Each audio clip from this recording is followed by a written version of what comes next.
Welcome back to another episode of the Believe in Minnesota Football podcast hosted by me, Tony Liebert. You can follow me on Twitter at Tony Liebert and Instagram and TikTok at Tony_Liebert. For today's episode, we'll be recapping the Gophers' shocking 1-point loss to the Illinois Fighting Illini and what it means going forward. Obviously, a big turning point in the season, big inflection point. And like most people, I was shocked. It was a surprising ending to the game.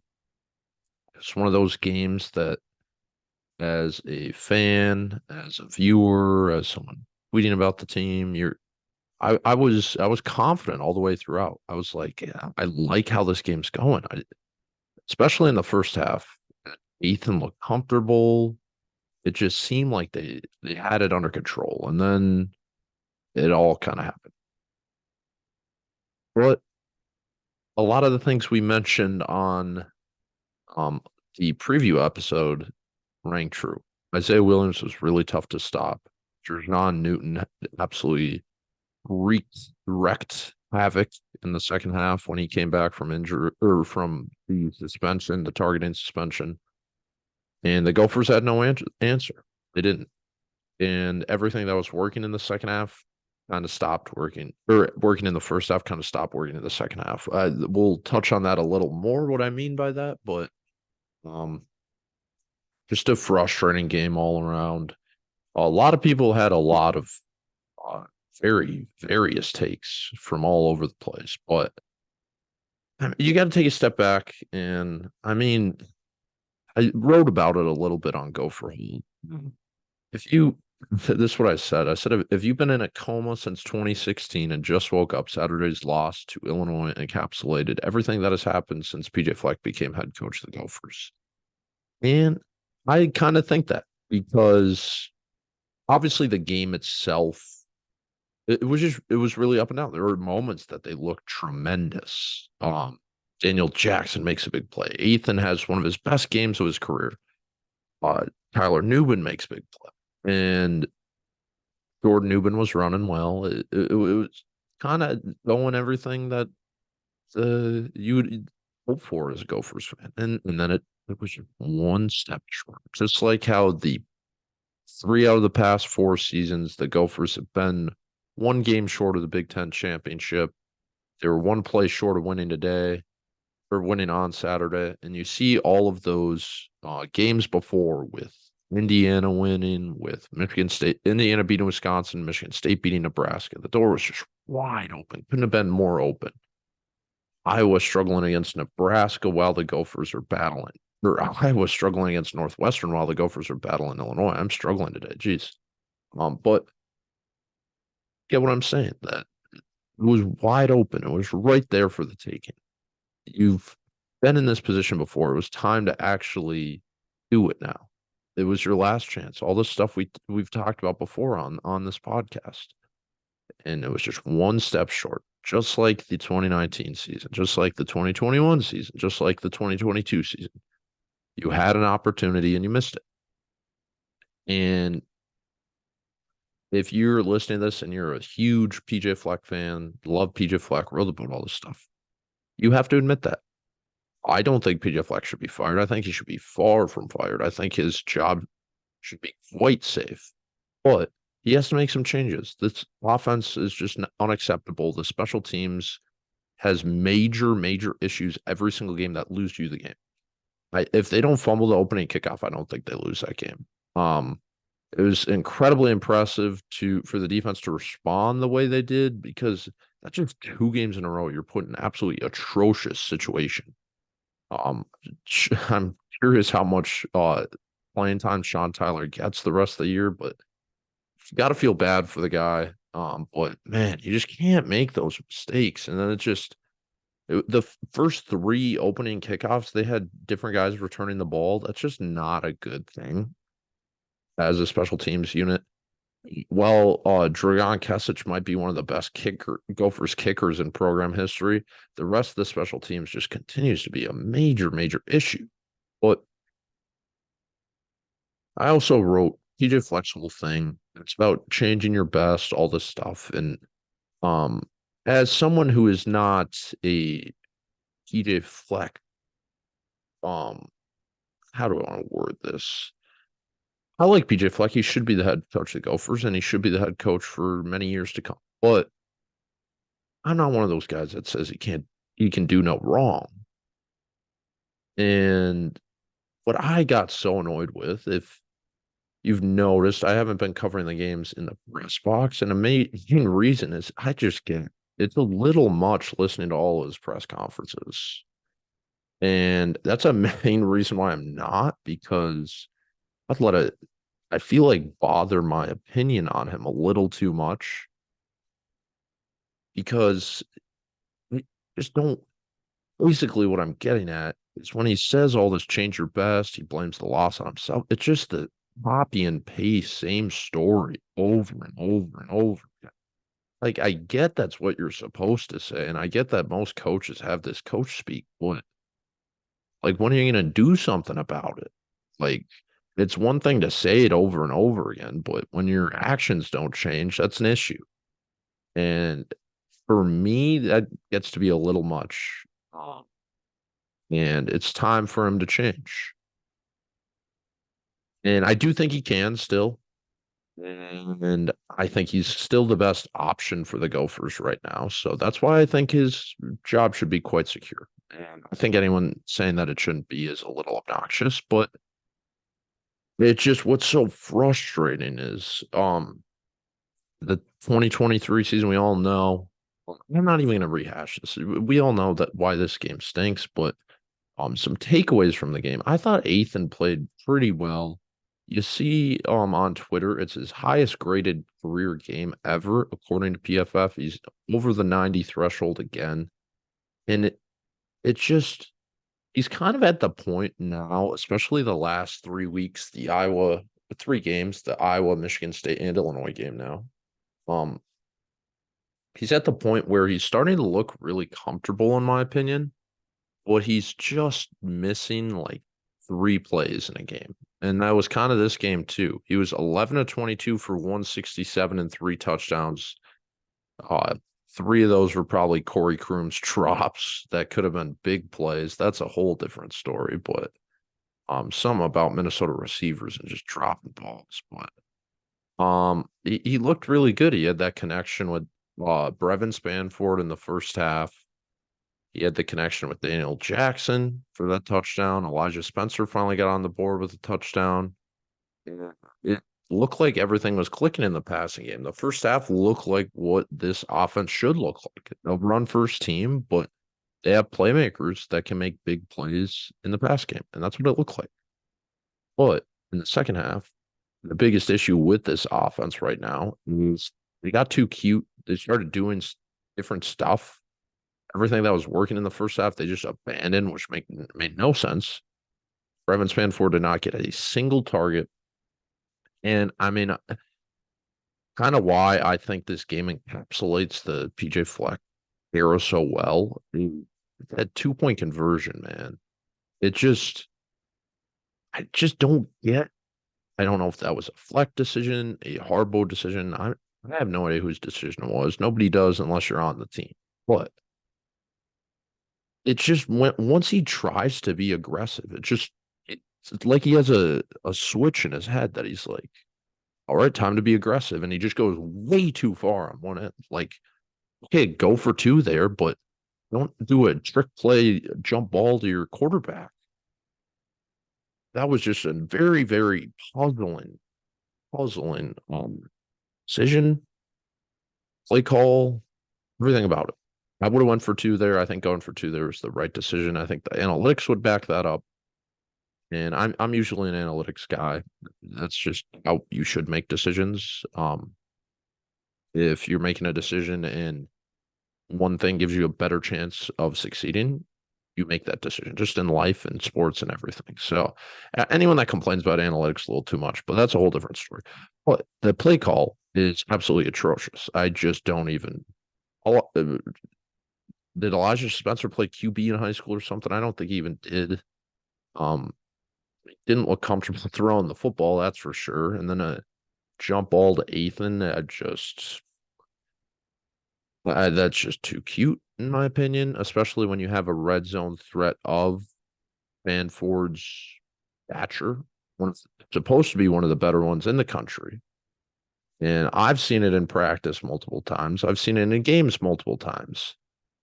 And if I was a coach, if I was a play caller, those are the plays I would call because I could lay my head on my pillow at night and be like, at least I threw it to the best player. And he didn't make a play. But now you're laying your head at night and you're like, what was I thinking? I threw a jump ball to my quarterback with my wide receiver. Again, is even a different story if Cole Kramer comes in and then you got both quarterbacks in the field or something. But it just football's all about matchups and you want to exploit matchups. And I just don't know what that matchup was. I just it made no sense to me in the moment, makes no sense to me now. Difference in the game.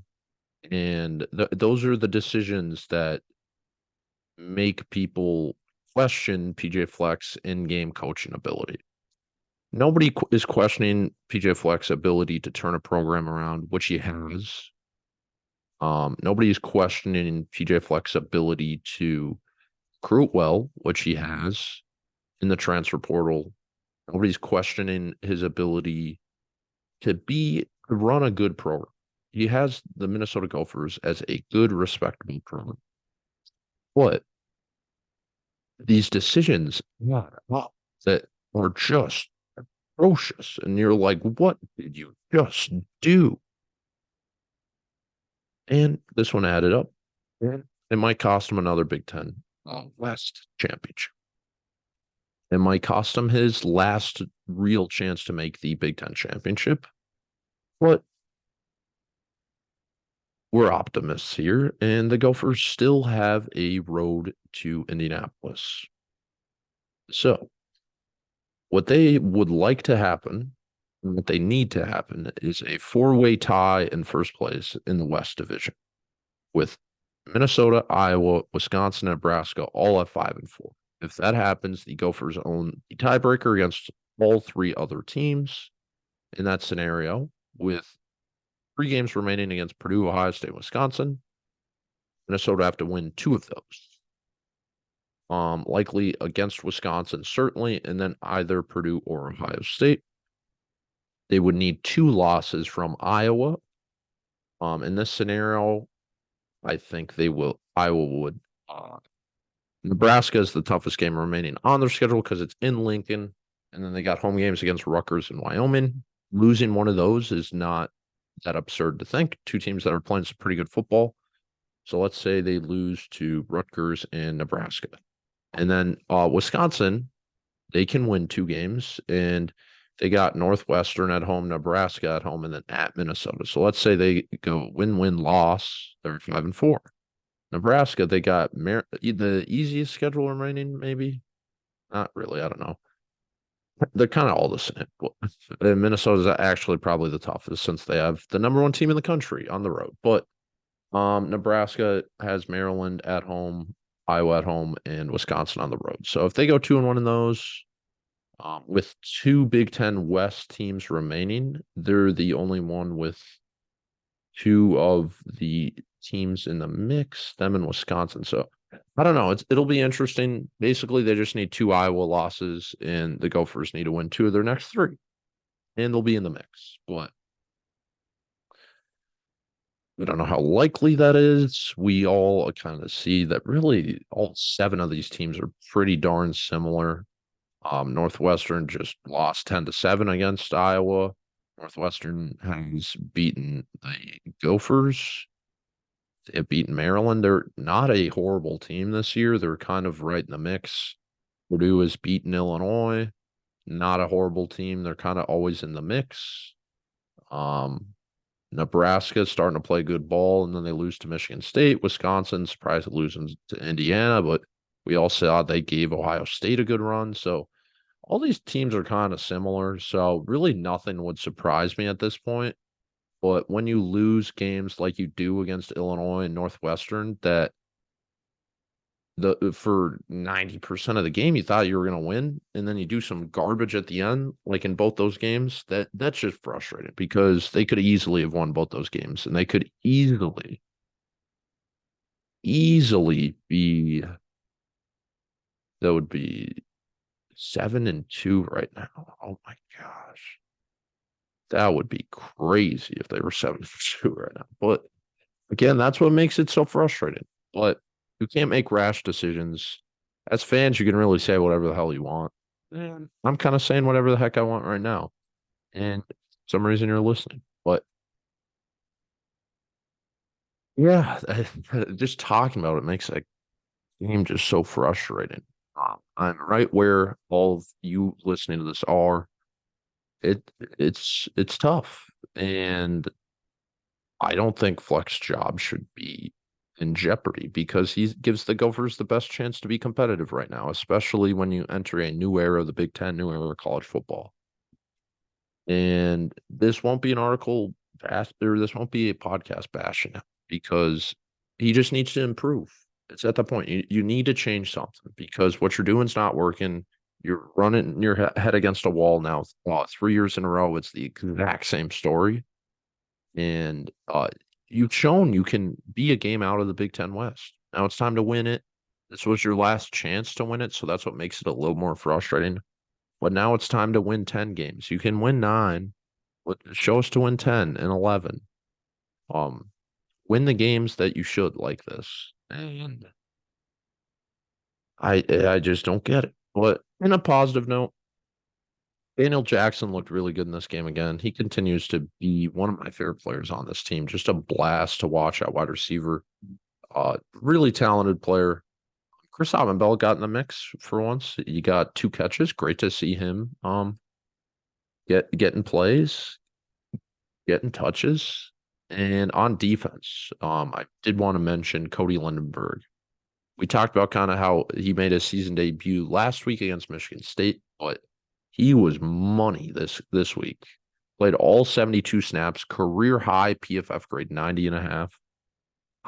Tied a career high for tackles, 11, and added 1.5 tackles for loss and a forced fumble. So he was all over the field, showing that he is a dominant force at the linebacker position. Still 3 years of eligibility remaining. I fully expect him to be back next season too. So that's a great thing to see. Just thought I'd call that out.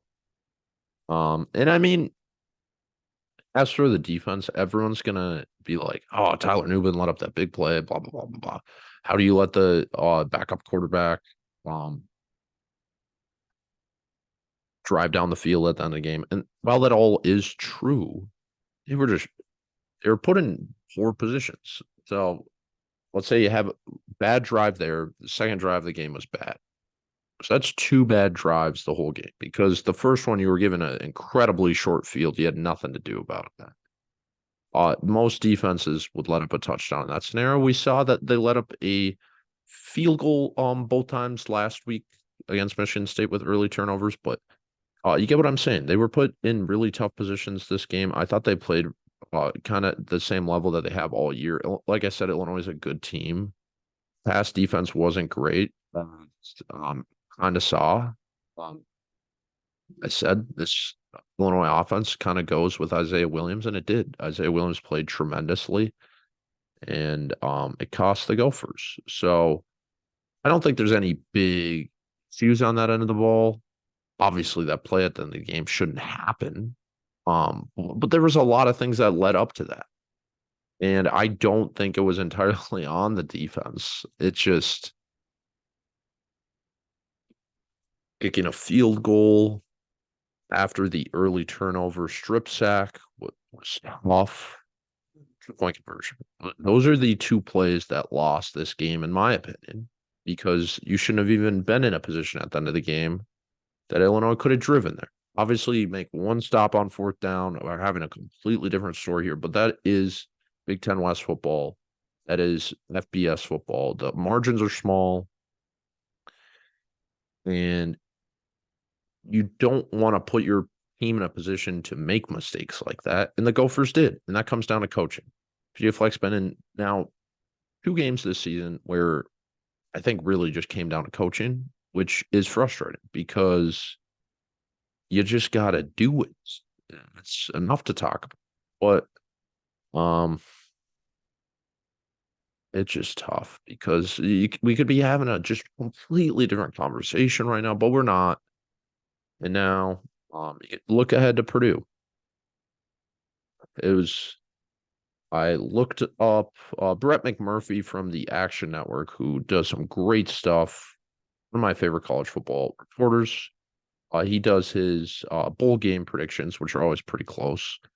And he did one, obviously, today on Monday while I was recording this, that projected the Minnesota Golden Gophers to play in the notoriously legendary, prestigiously McLean Bowl in Detroit, Michigan versus MAC team, because that bowl is Big Ten versus MAC. They would play Miami of Ohio. And that put the nail in the coffin for me that I'm like, that you just can't do that. That just it's frustrating time. First fan, but it's not the end of the world. Still have the Floyd of Rosedale, still have Paul Bunyan's axe. And if we win both those, if we keep both those, everything will happen around it. This was meant to be a rebuilding year. They can still go 7-5. In my eyes, would still be a pretty successful season. It's just the rush, and you can still build off that. It's not like it's a huge drop off. When you're a program like Minnesota, you're not gonna get better every single year. That's what PJ Fleck said, that sometimes there is down years. And you're not like Georgia. You're not going to win a national title and then always be a national title contender. But it's kind of like 2019 was our national title. And now we're always in contention to have another year like that. They just can't get over the hump the last 3 seasons. And that's what's killing them. It's killing me, and that's what's killing Gophers fans. But they can still do it. They can do it next year with PJ Fleck. They can still do it this year with PJ Fleck. So that's why got to stay positive. It's frustrating, but still trending in the right direction. It's baby steps. It's patience. But PJ Fleck has to make changes. Good CEO, good GM. Time to be a good head coach. I could ramble on forever, but we'll wrap it up there. We'll be back later this week with a preview for the Purdue game. As always, I appreciate you all for listening. Row the boat, Sky U Ma, and go Gophers.